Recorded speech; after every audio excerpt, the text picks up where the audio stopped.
अस्सलामु अलैकुम वरहमतुल्लाहि वबरकातुह। आज मैं वज़ू से मुताल्लिक़ कुछ बातें बयान करूँगी, यानी वो वज़ू जिसके किए बग़ैर ना तो हम कुरान पाक की तिलावत कर सकते हैं और ना ही हम नमाज अदा कर सकते हैं, और उसकी क्या फ़जीलत है वो भी बयान करूँगी।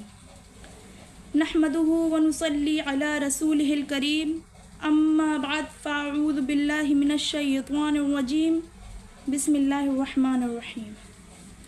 या अय्युहल्लज़ीना आमनू इज़ा क़ुमतुम इलस्सलाति फ़ग़सिलू वजूहकुम व अयदियकुम इलल मराफ़िक़ व अमसहू बिरुअसिकुम व अर्जुलकुम इलल कअबैन। यानी ए ईमान वालो, जब तुम नमाज़ पढ़ने का इरादा करो तो अपने मुंह और कोहनियों तक हाथ को धो और सरों का मसा करो और टखनों तक पाँव को धो। इससे मुराद है यानी वज़ू करो।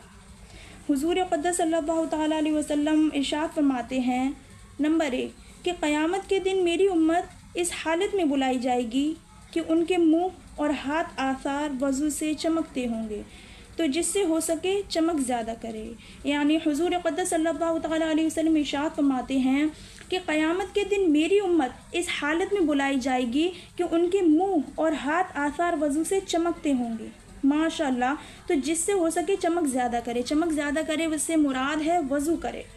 यानी ये तो कितनी बहुत ही फजीलत वाली बात है ना, कि कौन नहीं चाहेगा कि हम खूबसूरत दिखें या हमारे चेहरे के हमारे ऊपर नूर आए। तो इससे मुराद है कि ज़्यादा से ज़्यादा नमाज़ें क़ायम करो और ज़्यादा से ज़्यादा वज़ू करो। जब वज़ू करेंगे तभी ही हम नमाज अदा करेंगे। नंबर 2, मुसलमान बंदा जब वज़ू करता है तो कुल्ली करने से मुंह के गुनाह गिर जाते हैं, और जब नाक में पानी डालकर साफ़ किया तो नाक के गुनाह निकल गए, माशाअल्लाह।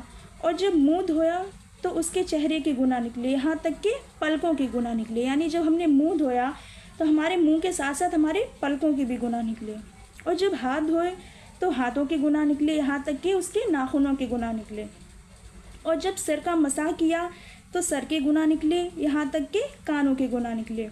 और जब पाँव धोए तो पाँव की ख़ताएँ निकली, यहाँ तक कि नाखूनों की, यानी कि पाँव की जो नाखून होते हैं ना उसकी भी ख़ताएँ निकली। फिर उसका मस्जिद को जाना और नमाज़ पढ़ना उसके अलावा है। इमाम अहमद रज़ियल्लाहु ताला अन्हु फरमाते हैं कि जो शख्स एक बार वज़ू करे तो ये ज़रूरी बात है। भाई देखो, एक बार वज़ू करना ये तो ज़रूरी बात है ही, और जो 2 बार वज़ू करे उसको दूना सवाब है, और जो 3 बार वज़ू करे तो 3 बार धोए तो ये मेरा और अगले नबियों का वज़ू है। नंबर 4, जो शख्स सख्त सर्दी में कामिल वज़ू करे इसके लिए दूना सवाब है। नंबर 5, जो शख्स वज़ू पर वज़ू करे इसके लिए 10 नेकियां लिखी जाती हैं, माशाअल्लाह।